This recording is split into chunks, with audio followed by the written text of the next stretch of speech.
आजकल मार्केट में eco friendly, organic, green इस तरह के प्रोडक्ट्स की भरमार है, लेकिन क्या सब सच में उतने ही ग्रीन होते हैं जितना ये दावा किया जाता है? सरकार ने अब इन कंपनियों पर, इस तरह के दावे करने वाली, जो झूठे दावे करने वाली कंपनीज हैं, उन पर नकेल कसने का निर्णय लिया है। नए नियमों के तहत कंपनियों को अपने प्रोडक्ट्स में इको फ्रेंडली होने के दावों को साबित करना होगा, ग्रीन होने के दावों को साबित करना होगा और बाकायदा जानकारी क्यूआर कोड के जरिए ग्राहकों के लिए उपलब्ध करानी होगी। अगर कंपनी ऐसा नहीं करती है तो उस पर 1 करोड़ तक का जुर्माना और सजा का प्रावधान रखा गया है। मेरा नाम है दीपक डोभाल। आज हम सरकार के इसी बड़े इनिशिएटिव, इसी प्रो कंज्यूमर इनिशिएटिव, ग्राहक के हक में ये बड़ा फैसला है, इसकी पड़ताल करेंगे, खास मेहमानों के साथ विश्लेषण करेंगे। लेकिन सबसे पहले आप देखिए ये रिपोर्ट।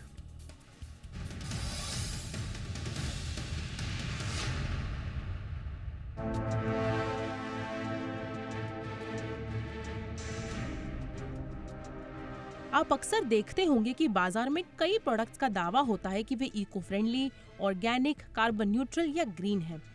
कंपनियां इन शब्दों के जरिए अपने प्रोडक्ट को बेहतर और पर्यावरण के अनुकूल बताने की कोशिश करती हैं, लेकिन अब सरकार ने इस तरह के दावों पर सख्ती दिखाने का मन बना लिया है। ग्रीन वॉशिंग यानी कंपनियों द्वारा पर्यावरण के अनुकूल होने के झूठे या भ्रामक दावे पर अब कड़ी कार्रवाई की जाएगी। इसके लिए सरकार ने ग्रीन वॉशिंग के खिलाफ गाइडलाइंस जारी कर दी हैं। इन नियमों के तहत कंपनियों को अब अपने प्रोडक्ट से जुड़े हर दावे का सबूत देना होगा। अगर कोई कंपनी अपने प्रोडक्ट को ग्रीन या ऑर्गेनिक बताती है तो उसे ये साबित करना होगा कि वो दावा सच्चा है। ग्रीन वॉशिंग तब होती है जब कंपनियां अपने प्रोडक्ट को पर्यावरण के अनुकूल दिखाने के लिए झूठे या अधूरे दावे करती हैं। एक एग्जाम्पल के तौर पर, अगर कोई कंपनी दावा करती है कि उसका पेंट पॉल्यूशन फ्री है, लेकिन उसमें हानिकारक केमिकल्स पाए जाते हैं, तो इसे ग्रीन वॉशिंग कहा जाता है। नए नियमों के तहत अगर कोई कंपनी अपने प्रोडक्ट को ग्रीन या इको फ्रेंडली बताती है तो उसे प्रमाण देना होगा कि वो दावा सही है। इसके लिए उन्हें अपने विज्ञापन, प्रोडक्ट और पैकेजिंग में स्पष्ट जानकारी देनी होगी और वो जानकारी क्यूआर कोड के जरिए भी उपलब्ध करानी होगी। अगर किसी कंपनी का दावा झूठा पाया गया तो उस पर 1 करोड़ रुपए तक का जुर्माना लग सकता है। इसके अलावा अगर बड़ी मात्रा में शिकायतें मिलती हैं तो क्लास एक्शन के तहत कंपनी के खिलाफ सामूहिक मुकदमा भी दर्ज किया जा सकता है। कुछ समय पहले एक स्टडी में पाया गया कि कई कंपनियां अपने प्रोडक्ट को ऑर्गेनिक और इको फ्रेंडली बताकर बेच रही थी, लेकिन जांच में उन प्रोडक्ट्स में हानिकारक केमिकल्स मिले। एक मामले में एक प्रसिद्ध शैम्पू ब्रांड ने दावा किया था कि उनका शैम्पू ग्रीन और ऑर्गेनिक है, लेकिन लैब टेस्टिंग में उसमें ऐसे केमिकल्स पाए गए जो स्वास्थ्य के लिए हानिकारक थे और लंबे समय तक इस्तेमाल करने पर त्वचा संबंधी समस्याएं भी पैदा कर सकते थे। इसी तरह एक बड़े पेंट निर्माता ने अपने पेंट को पॉल्यूशन फ्री बताया था, लेकिन जब स्वतंत्र एजेंसियों ने इसकी जांच की तो उसमें कई ऐसे रसायन पाए गए जो पर्यावरण और स्वास्थ्य दोनों के लिए खतरनाक थे। ये सभी मामले दर्शाते हैं कि ग्रीन वॉशिंग कितनी गंभीर समस्या बन चुकी है। सरकार के नए नियमों से सबसे बड़ा फायदा उपभोक्ताओं को होगा। अब वे किसी प्रोडक्ट के बारे में किए गए दावों पर आंख मूंदकर भरोसा नहीं करेंगे, बल्कि उनसे जुड़े साक्ष्य देख सकेंगे। अगर कोई कंपनी झूठे दावे करती है तो उसे इसके लिए सजा मिलेगी और उपभोक्ता का विश्वास भी बना रहेगा। कंपनियों को अब अपने हर दावे को साबित करना होगा और अगर वे ऐसा करने में असफल रहती हैं तो उन्हें भारी जुर्माने का सामना करना पड़ेगा। साथ ही उन्हें अपने प्रोडक्ट्स की जांच और सर्टिफिकेशन की प्रक्रिया को पारदर्शी बनाना होगा। ग्रीन सर्टिफिकेशन की सत्यता को भी प्रमाणित करना अनिवार्य होगा। ये कदम न केवल पर्यावरण के हित में है, बल्कि उपभोक्ताओं के स्वास्थ्य और उनके विश्वास के लिए भी महत्वपूर्ण है। अब कंपनियां झूठे दावों से बच नहीं पाएंगी और उन्हें हर दावे का पुख्ता प्रमाण देना होगा। ग्रीन वॉशिंग पर रोक लगाने के लिए सरकार का नया नियम वाकई में काबिले तारीफ है। इससे कंज्यूमर को गलत दावों से बचने में मदद मिलेगी और कंपनियों को अधिक जिम्मेदार और पारदर्शी होना पड़ेगा। ये कदम पर्यावरण संरक्षण और उपभोक्ता अधिकारों दोनों के लिए एक बड़ा मील का पत्थर साबित हो सकता है। ब्यूरो रिपोर्ट, जी मीडिया। बहुत ही खास मेहमान इस वक्त हमारे साथ जुड़ रहे हैं। स्वागत करते हैं सबसे पहले निधि खरे जी का, जो कि सचिव हैं कंज्यूमर अफेयर्स मंत्रालय में। निधि मैम, बहुत बहुत स्वागत है आपका हमारे शो पर, शुक्रिया वक्त निकालने के लिए। हमारे साथ है Manisha Kapoor ji, CEO and secretary general ASCI की। मनीषा जी, बहुत बहुत स्वागत है आपका भी। हमारे साथ हैं Ashwini Dubey, advocate, supreme court. Ashwini ji, आपका भी बहुत बहुत स्वागत है। निधि मैम, सबसे पहले तो हालांकि ग्रीन वॉशिंग पे आपकी गाइडलाइंस जो हैं, ये एक सतत मैं देख रहा हूँ कि बीच बीच में आप लोग इस तरह की गाइडलाइंस को जारी करते रहते हैं। बधाई आपको, क्योंकि ये बहुत बड़ा पेन पॉइंट है एक आम कंज्यूमर का, क्योंकि वो देखता है कि ग्रीन लिखा हुआ है, वो देखता है इको फ्रेंडली लिखा हुआ है, वो देखता है कि नेचुरल लिखा हुआ है, और वो तुरंत उस पर विश्वास कर लेता है। सबसे पहले मैम, जो ताज़ा गाइडलाइंस हैं वो किनके लिए हैं और क्यों हैं? बहुत अच्छा प्रश्न है। ये गाइडलाइंस जो हैं वो मैन्युफैक्चरर्स के लिए, ट्रेडर्स के लिए, सेलर्स के लिए, एडवर्टाइजिंग एजेंसी और एंडोर्सर्स के लिए।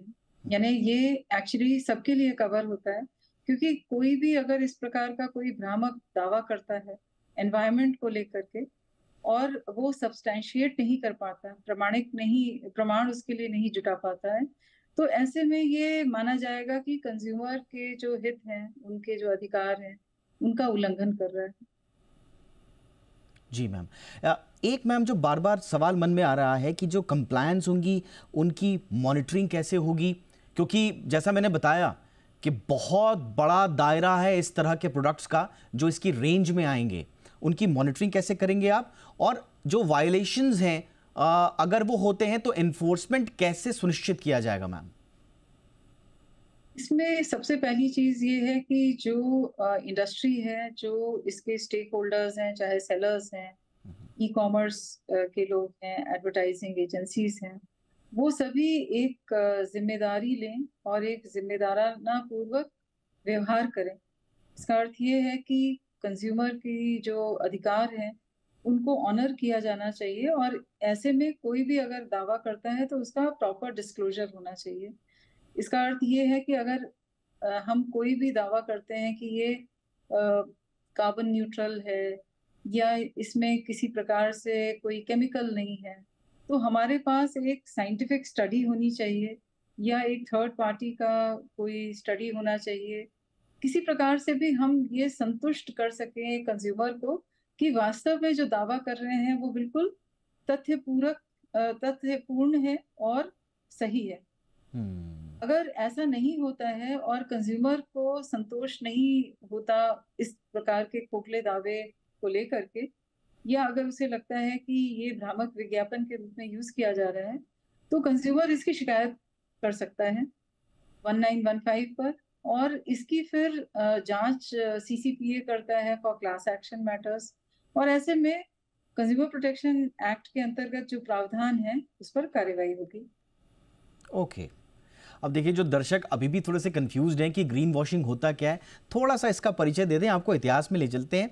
एक बड़े मशहूर पर्यावरणविद हुए वेस्टरवेल्ड, और 1986 में बड़ी बड़ी होटल्स ने क्या किया कि जैसे रीयूजिंग टॉवल्स को, मतलब तौलियों को धोने की बजाय उन्होंने कहा कि देखिए साहब, एक काम करते हैं, बार बार हम लोग तौलिए धुलेंगे तो फिर उससे पर्यावरण को नुकसान होगा, पानी का बर्बादी होगी, तो आइए तौलियों को बार बार नहीं धुलते, उनको रीयूज करते हैं। दरअसल वो क्या कर रहे थे, वो अपना खर्चा बचा रहे थे पर्यावरण की आड़ में, और ये सरासर कंज्यूमर के खिलाफ था, क्योंकि साफ तौलिया कंज्यूमर की एक नितांत बुनियादी आवश्यकता थी। तब वेस्टरवेल्ड ने 1986 में ग्रीन वॉशिंग टर्म दिया था कि पर्यावरण के प्रयासों की आड़ में जो कंपनियां हैं, दरअसल वो अपने आप को बहुत बड़ा पर्यावरण का रक्षक बता रही हैं और ग्राहकों की आंखों में धूल झोंक रही हैं। मुझे लगता है कि ये कहानी आपको ये बताएगी कि आपके जो प्रोडक्ट ग्रीन के नाम पर बेचे जा रहे हैं, दरअसल वो कहीं आपको भ्रम में रखने के लिए तो नहीं है।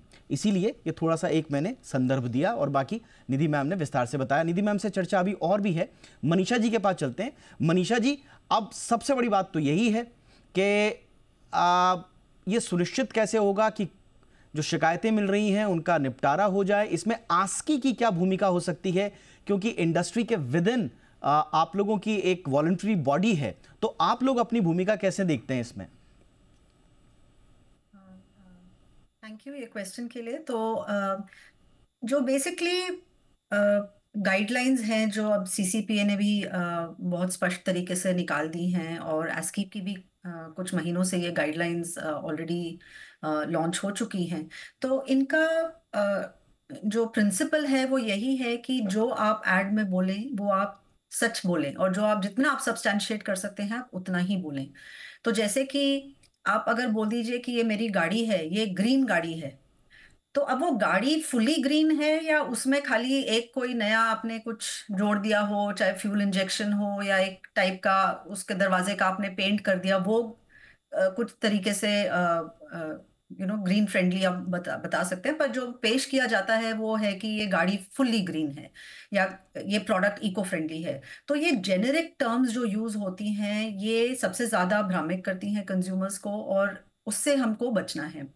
अगर हम देखें तो एस्की ने ये फरवरी 2024 में ये जो गाइडलाइंस हम लेके आए थे, तो उसके तहत हमने अभी तक 139 केसेस ऑलरेडी हम इन एड्स के ऊपर हम एक्शन ले चुके हैं, जिसमें से 68 केसेस 68 केसेस में जो एडवर्टाइजर्स हैं उन्होंने जैसे ही उनको एस्की से लेटर मिली तो उन्होंने कहा हाँ हम मानते हैं हमारी गलती है, हम इनको चेंज कर रहे हैं। और 68 केसेस, एक्चुअली 70 केसेस गए जूरी के, तो उन्होंने बोला नहीं हम आपको एविडेंस देते हैं कि जो हम बोल रहे हैं वो सही बोल रहे हैं।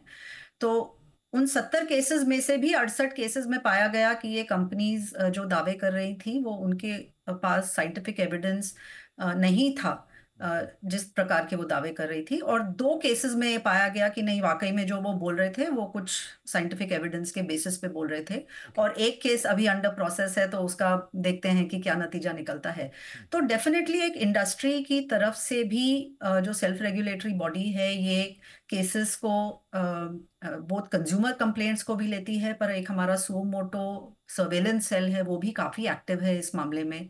तो लगभग 140 केसेस जो मैंने बताए आपको फरवरी से समझ लिए पिछले हफ्ते तक ये हमने ऑलरेडी टैकल किए हैं ग्रीन क्लेम्स के ऊपर। ऑलराइट मैम, नहीं इसमें कोई शक नहीं है, आस्की ने बहुत ज़बरदस्त काम किया है इस मुद्दे पर, और दूसरे भी जो इस तरह के रिलेटेड मुद्दे हैं। आई एम श्योर आस्की जुड़ जाए, कंज्यूमर अफेयर्स मिनिस्ट्री जुड़ जाए, साथ में मिलकर अगर काम हो जाए तो उस पर कोई शक नहीं कि ये कंज्यूमर के हित में होगा। लेकिन चैलेंजेस अभी भी होंगे।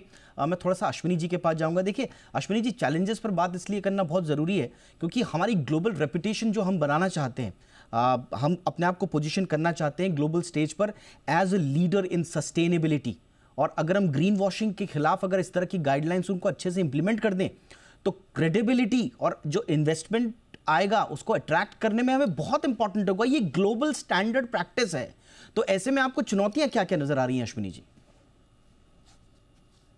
देखिए दीपक भाई, पहले तो चुनौतियां ऐसी है कि जो भ्रामक विज्ञापन, मिसलीडिंग एडवर्टीजमेंट्स, अनसब्सटैंशिएटेड क्लेम्स, बिना किसी साइंटिफिक एविडेंस के, और जो अपने प्रोडक्ट को लिक्विडेटिव बनाने का है, अगर उसमें ऐसा पाया जाता है, जब हम ग्लोबल मार्केटिंग की बात करते हैं कि वो दावे भ्रामक हैं, तो पहले निश्चित तौर पर उस कंपनी की क्रेडिबिलिटी, उस प्रोडक्ट की क्रेडिबिलिटी और उसको मार्केट में जो कंट्री अगर हम ग्लोबली बात करें लेकर आ रही, उसकी क्रेडिबिलिटी तीनों साख पर होती है। दूसरा, अगर हम उस क्रेडिबिलिटी को दुनिया में आगे इस्टेब्लिश करना चाहते हैं तो निश्चित तौर पर जो अस्पष्ट, झूठे, पर्यावरण से जुड़े बिना आधार वाले जो दावे हैं, जो भ्रामक शब्द हैं, जो प्रतीक हैं, तस्वीर हैं, जो ये कहते हैं कि भाई हम तो जैविक हैं, हम तो ग्रीन हैं, हम पर्यावरण के सस्टेनेबल है, उसको सत्य की कसौटी पर खरा उतरना पड़ा। अभी हो क्या रहा है,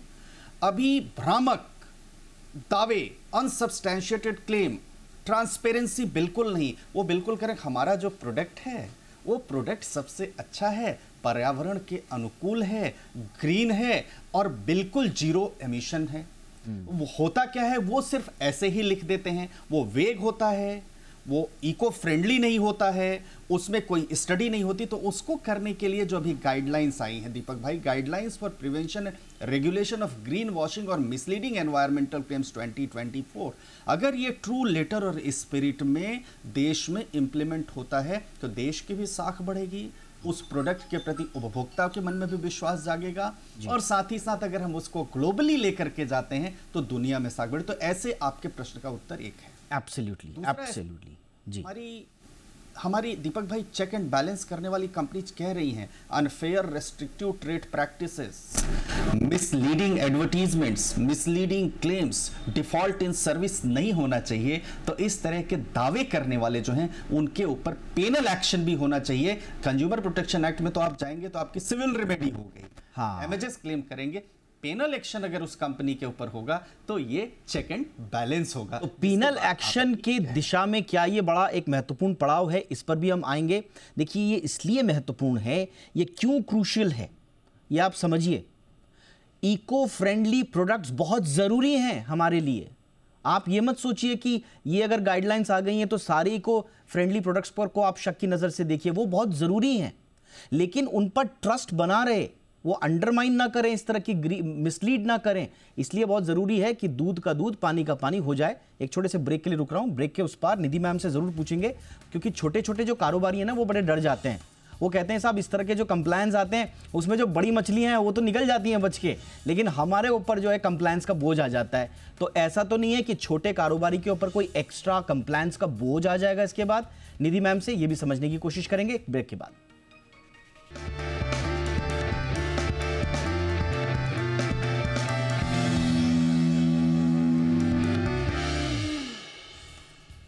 ब्रेक के बाद आपका स्वागत है। तो प्रोडक्ट ग्रीन कहीं पे भी लिखा हो, नेचुरल लिखा हो, इको फ्रेंडली लिखा हो, उस पर कितना यकीन करना है, नहीं, ये थोड़ा सा आप जागरूक हो जाइए, क्योंकि सरकार भी इस दिशा में प्रोएक्टिव होकर गाइडलाइंस लेकर आ चुकी है और अब ऐसे भ्रामक दावे करने वालों की खैर नहीं। इसी पर आज हम चर्चा कर रहे हैं खास मेहमानों के साथ। निधि मैम, अब मैं कंप्लायंस पे आ रहा था क्योंकि ये बड़ा पेन पॉइंट छोटे कारोबारियों का भी रहा है। अब जैसे रियल स्टेट है, वहां पर कोई ग्रीन के दावे कर रहा है तो भाई स्वाभाविक रूप से बड़े लोग हैं, डेवलपर्स हैं, एनर्जी सेक्टर में बड़े बड़े लोग हैं, कंज्यूमर गुड्स में बड़े बड़े लोग हैं, लेकिन जैसे फैशन इंडस्ट्री हो गई, छोटे छोटे अपनी फूड एंड बेवरेज इंडस्ट्री से जुड़े हुए लोग हैं, वहाँ पर अगर उन्होंने कोई ग्रीन का दावा कर दिया और उनको पता नहीं है, उनको ट्रेल नहीं पता है, माना फैब्रिक इस्तेमाल किया, उनको किसी ने कहा ये साहब ग्रीन है, आप इसका प्रोडक्ट बना के दे दीजिए, तो वो थोड़ा सा उनके लिए कंप्लायंस के रूप में बर्डन सम भी हो सकता है। तो उनके लिए आप क्या बोलेंगे मैम, कहीं कंप्लायंस का बर्डन तो नहीं बढ़ेगा? मैं सिर्फ इतना ही कहना चाहूंगी कि हम लोगों ने जब ये गाइडलाइंस बनानी प्रारंभ की तो लगभग 1 साल पहले हम लोगों ने इस पर चर्चा शुरू कर दिया, और ऐसे में हमारी जो चर्चा थी वो सभी इंडस्ट्रीज, बिजनेसेस, ट्रेडर्स और जो लॉ फर्म्स हैं, कंज्यूमर एक्टिविस्ट हैं, ऑर्गेनाइजेशंस हैं, इन सभी लोगों के साथ चर्चा हुई। और इसलिए 1 साल के दरमियान इस पर इंडस्ट्री में भी एक सहमति बनी कि हम उनको ये नहीं कह रहे हैं कि आप अपने विज्ञापन बंद करें, हम ये भी नहीं चाहते कि इंडस्ट्री चाहे वो छोटी हो या बड़ी उस पर किसी प्रकार का जो बर्डन है कंप्लायंस का वो बढ़े। हम सिर्फ इतना ही चाहते हैं कि आप उतना ही दावा करिए जितना आप प्रामाणिक तौर पर स्पष्ट कर सकते हैं। अगर आप इस तरह का कोई दावा कर रहे हैं जिसके बारे में कोई तथ्य नहीं है, ऐसे में ऐसे दावे करने से बचें। ये आपने बहुत इंपॉर्टेंट बात बोली कि बिजनेस आपको मुनाफा तो देगा लेकिन एक रिस्पॉन्सिबिलिटी के साथ, और ये गाइडलाइंस कह रही हैं कि दावे उतने ही कीजिए जितने आप प्रमाणित कर पाएं, अन्यथा आप, ये बहुत, देखिए ये साफ सुथरी प्रैक्टिसेस के लिए अच्छा है। गए वो दिन जब ये होता था कि आप चलिए ठीक है बिजनेस है साहब कोई भी देख लेगा, तो वो इमोशनल होकर अब फैसले लेने की प्रथा संभवतः धीरे धीरे खत्म हो रही है, और ये जरूरी भी है। मनीषा जी, कितना इंपॉर्टेंट होगा आप इंडस्ट्री के जितने भी स्टेक होल्डर्स हैं अपार्ट फ्रॉम कंज्यूमर्स, उनके लिए ये खुद को सुधारने का कितना बड़ा मौका है। मैं मानता हूं इसको कि छोटे कारोबारी करने वाले लोग कई बार इसको नजरअंदाज कर देते हैं, बस लगा दिया ग्रीन, बड़ा बड़ा दावा कर दिया, क्योंकि अब तक ऐसा होता था कि साहब कौन देख रहा है, ग्रीन लिख दो हो जाएगा काम। लेकिन कितना इंपॉर्टेंट है इस समय उन लोगों को भी झांक कर दुरुस्त करने का। नहीं, बिल्कुल बहुत जरूरी काम है ये। और ये जो काम है ना, ये बहुत सिंपल नहीं है, लेकिन क्योंकि इसमें जो सैकड़ों लाखों बिजनेसेस, स्पेशली जो स्मॉल बिजनेसेस आप देखेंगे, अब वो सिर्फ इंस्टाग्राम पे बेच रहे हैं या सिर्फ व्हाट्सएप के जरिए बेच रहे हैं, उन तक कैसे ये मैसेज पहुंचे, उन तक कैसे ये एजुकेशन पहुंचे कि ये जो गाइडलाइंस हैं ये आई हैं। और इनको ये गाइडलाइंस के तरफ आप जाने के लिए एक्चुअली बहुत ज्यादा मुश्किल काम नहीं है। मतलब वही है, जैसे निधि मैम ने कहा कि आप जो कर रहे हो वो आप सच्ची सच्ची तरीके से आप बता दो, तो ये कोई मतलब बहुत मुश्किल काम नहीं है to make a good ad. पर उसकी जानकारी होना, उसके बारे में एक कॉन्शियस तरीके से आप एड्स बनाना, ये बहुत जरूरी है। तो वो मैसेज एक जो एजुकेशन का है, जो इंडस्ट्री एंगेजमेंट का है, और पर्टिकुलरली जो स्मॉल बिजनेसेस, जो जैसे मैंने कहा लाखों लाखों जो स्मॉल बिजनेसेस हैं, उन तक एक ऐसे मैसेज पहुंचे। तो इसमें भी मुझे लगता है कि ऑफ कोर्स जो अब सरकार ने ये गाइडलाइंस लाई हैं, तो डेफिनेटली आप लोगों के जरिए भी इसकी काफी इंफॉर्मेशन जाती है लोगों तक, बिजनेसेस तक। जी और ये सब मिलजुल के काम करना पड़ता है सब स्टेक होल्डर्स को, चाहे कंज्यूमर एक्टिविस्ट हो, चाहे एस्की जैसी ऑर्गेनाइजेशन हो, चाहे गवर्नमेंट के जो प्रचार के तरीके हैं, और सारी जैसे मीडिया हो, ये Absolutely. सब एक मिलजुल के हमें एक इसमें शामिल होना पड़ेगा इस एफर्ट में। आपने बहुत इंपॉर्टेंट बात बोली। देखिए, ये कार्यक्रम करने का भी हमारा जो मकसद था वो देखिए दो तरह से अवेयरनेस होती है। कई बार ये समझ लिया जाता है कि सब कुछ कंज्यूमर एंगल से ही हो रहा है, लेकिन नहीं। हम उन बिजनेस हाउसेस को, उन छोटे कारोबारियों को, मिड एज कारोबारियों को भी समझाने की कोशिश कर रहे हैं, एजुकेट करने की कोशिश कर रहे हैं कि जाने अनजाने में आपसे भी भ्रामक दावे हो जाते हैं तो उनको दुरुस्त कर लीजिए। ये आपके लिए भी जरूरी है, ये आपके लिए भी इंफॉर्मेशन के लिए है, ये कंज्यूमर साइड से भी इंफॉर्मेशन के लिए। इसलिए आपने बिल्कुल ठीक कहा कि इस पे सारे स्टेक होल्डर्स को आगे आना पड़ेगा। अश्विनी जी, कुछ सुझाव अगर आप देना चाहें, क्योंकि अभी भी जैसे गाइडलाइंस में या इससे पूर्ववर्ती गाइडलाइंस में भी क्रेडिबल एविडेंस की बात कही गई है। वो क्रेडिबल एविडेंस क्या होगा, इसकी थोड़ा सा व्यापक ये हो जाता है, फिर कौन डिसाइड करेगा, इस तरह की चीजें हैं। लेकिन कोई कोई सुझाव आप देना चाहें इसकी इंप्लीमेंटेशन को लेकर? दीपक भाई, क्रेडिबल एविडेंस कलेक्ट करना और उसको प्रूफ करना बड़ा ब्रॉड टर्म हो जाता है। तो वो कंज्यूमर बेचारा जो छोटा सा प्रोडक्ट खरीद रहा है, वो उसके बाद क्रेडिबल एविडेंस लेकर के कोर्ट में जाए।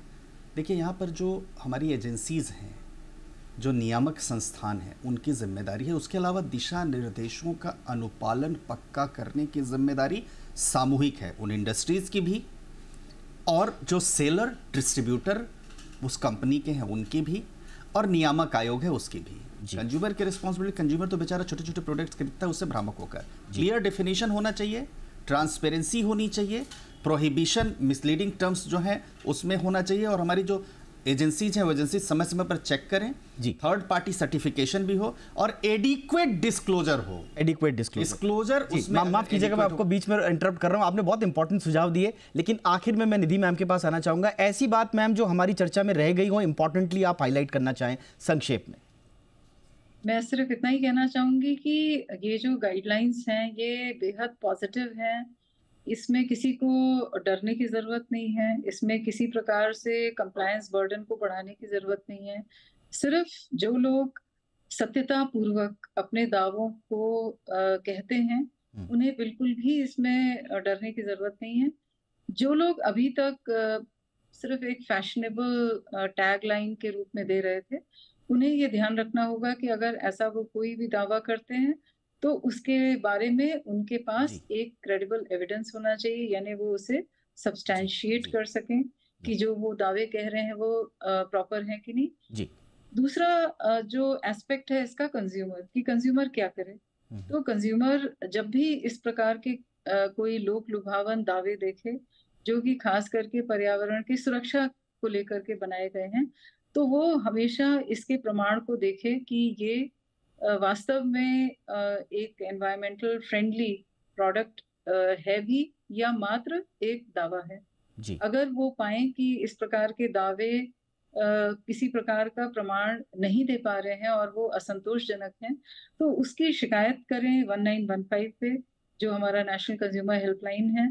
मिसलीडिंग एडवर्टाइजमेंट्स के अंतर्गत इन पर जो कंज्यूमर प्रोटेक्शन एक्ट है उसके अंतर्गत कार्रवाई की जाएगी। आई एम क्वाइट श्योर कि इंडस्ट्री जिसके साथ हम 1 साल से इस विषय पर चर्चा कर रहे थे, ऑलरेडी उन्होंने सेल्फ करेक्शन कर लिया होगा। Alright ma'am, all right ma'am, वक्त की कमी है, आपसे बहुत सारी चर्चाएं करनी थी, लेकिन मुझे लगता है कि आज हमारे इंडस्ट्री के स्टेक होल्डर्स और कंज्यूमर्स सबके लिए एक थोड़ा सा एक इन्फॉर्मेटिव सेशन रहा होगा। बहुत बहुत धन्यवाद वक्त निकालने के लिए।